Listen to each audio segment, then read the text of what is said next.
Generosity, also called largesse, is the virtue of being unattached to material possessions, often symbolized by the giving of gifts. Generosity is regarded as a virtue by various world religions, and is often celebrated in cultural and religious ceremonies. Scientific investigation into generosity has examined the effect of a number of scenarios and games on individuals' generosity, and potential links with neurochemicals such as oxytocin, and relationship with similar feelings, such as that of empathy. Other uses. Generosity is sometimes used to denote charity, the virtue of giving without expecting anything in return. It can involve offering time, assets, or talents to aid someone in need. In times of natural disaster, relief efforts are frequently provided, voluntarily, by individuals or groups acting unilaterally in making gifts of time, resources, goods, money, etc. Generosity is a guiding principle for many registered charities, foundations, and non-profit organizations. Although the term generosity often goes hand in hand with charity, many people in the public's eye want recognition for their good deeds. Donations are needed to support organizations and committees. However, generosity should not be limited to times of great need such as natural disasters and extreme situations. Etymology.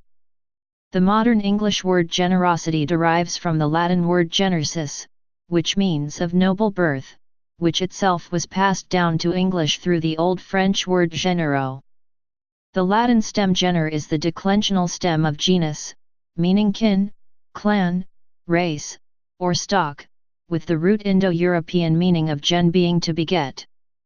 The same root gives the words genesis, gentry, gender, genital, gentile, genealogy, and genius, among others. Most recorded English uses of the word generous up to and during the 16th century reflect an aristocratic sense of being of noble lineage or high birth. To be generous was literally a way of complying with nobility. During the 17th century, however, the meaning and use of the word began to change. Generosity came increasingly to identify not literal family heritage but a nobility of spirit thought to be associated with high birth, that is, with various admirable qualities that could now vary from person to person, depending not on family history but on whether a person actually possessed the qualities. In this way, generosity increasingly came in the 17th century to signify a variety of traits of character and action historically associated, whether accurately or not, with the ideals of actual nobility, gallantry, courage, strength, richness, gentleness, and fairness. In addition to describing these diverse human qualities, generous became a word during this period used to describe fertile land, the strength of animal breeds, abundant provisions of food, vibrancy of colors, the strength of liquor, and the potency of medicine. Then, during the 18th century, the meaning of generosity continued to evolve in directions denoting the more specific, contemporary meaning of munificence, open-handedness, and liberality in the giving of money and possessions to others. This more specific meaning came to dominate English usage by the 19th century. Over the last 5 centuries in the English-speaking world, generosity developed from being primarily the description of an ascribed status pertaining to the elite nobility to being an achieved mark of admirable personal quality and action capable of being exercised in theory by any person who had learned virtue and noble character. Smith 2009. In religion. In Buddhism, generosity is one of the 10 perfections and is the antidote to the self-chosen poison called greed. Generosity is known as charity in the Bible, and dawn in the Eastern religious scriptures. In Islam, Quran states that whatever one gives away generously, with the intention of pleasing God, He will replace it. God knows what is in the hearts of men. Say, truly, my Lord enlarges the provision for whom He wills of His slaves, and also restricts it, for him, and whatsoever you spend of anything, in God's cause, He will replace it. And He is the best of providers. Quran 34:39. In Christianity, the book of Acts states that Jesus said that giving is better than receiving, Acts 20:35. In knowledge, Missionary Church of Copimism says that all knowledge is for everyone and copying or sharing information is sacred.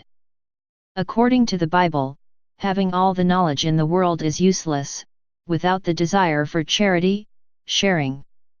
And though I have the gift of prophecy, and understand all mysteries, and all knowledge, and though I have all faith, so that I could remove mountains, and have not charity, I am nothing.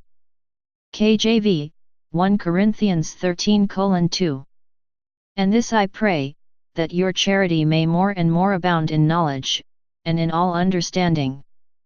2 Reams, Philippians 1:9. In the Bible, obstruction of the flow of knowledge is suggested to be the destruction of mankind. My people are destroyed from lack of knowledge. Because you have rejected knowledge, I also reject you as my priests. Because you have ignored the law of your God, I also will ignore your children. Hosea 4:6. Vidya Dawn, translated as knowledge charity, a concept in Dawn, is a tenet of all dharmic religions that also values the sharing of knowledge. Jnana Yoga/Jnana Yoga, translated as wisdom exercise or knowledge path, is the sacred search for true knowledge, in all dharmic religions. In Hinduism, right knowledge is a form of God, and anything knowledge is written or recorded on is considered sacred, to be protected from obscurity. Translation: O Goddess Saraswati, your treasure of knowledge, Vidya, is indeed very amazing. If used, shared, it grows, and if unused, obscured, it shrinks. In Islam, the Prophet Muhammad said, wisdom is the lost property of the faithful, wherever he finds it he has the right to take it. Prophet Muhammad also said, whoever is asked about a knowledge that he knows about and then hides it and keeps it away, he will be bridled on the day of judgment with a bridle of fire. Research and scholarship. Research has shown that generosity is associated with empathy. In this research, by Paul J. Zak and colleagues and published in Public Library of Science 1, the peptide oxytocin or placebo was given to about 100 men and then they made several decisions regarding money. 1. The Dictator Game was used to measure altruism by asking people to make a unilateral transfer of $10 they were given by the experimenters to a stranger in the lab.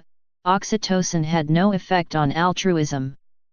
Another task, the Ultimatum Game, was used to measure generosity.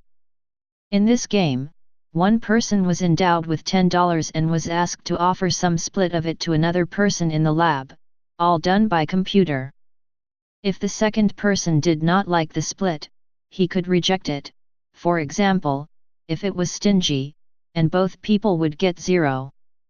In a clever twist, the researchers told participants they would be randomly chosen to be either the person making the offer or the person responding to it. This required the person making the offer to take the other's perspective explicitly. Generosity was defined as an offer greater than the minimum amount needed for acceptance. Oxytocin increased generosity 80% compared to those on placebo. In addition, oxytocin was quantitatively twice as important in predicting generosity as was altruism. The Science of Generosity Initiative at the University of Notre Dame is investigating the sources, origins, and causes of generosity, manifestations and expressions of generosity, and consequences of generosity for both the givers and receivers involved. Generosity for the purposes of this project is defined as the virtue of giving good things to others freely and abundantly. Please subscribe and thanks for watching.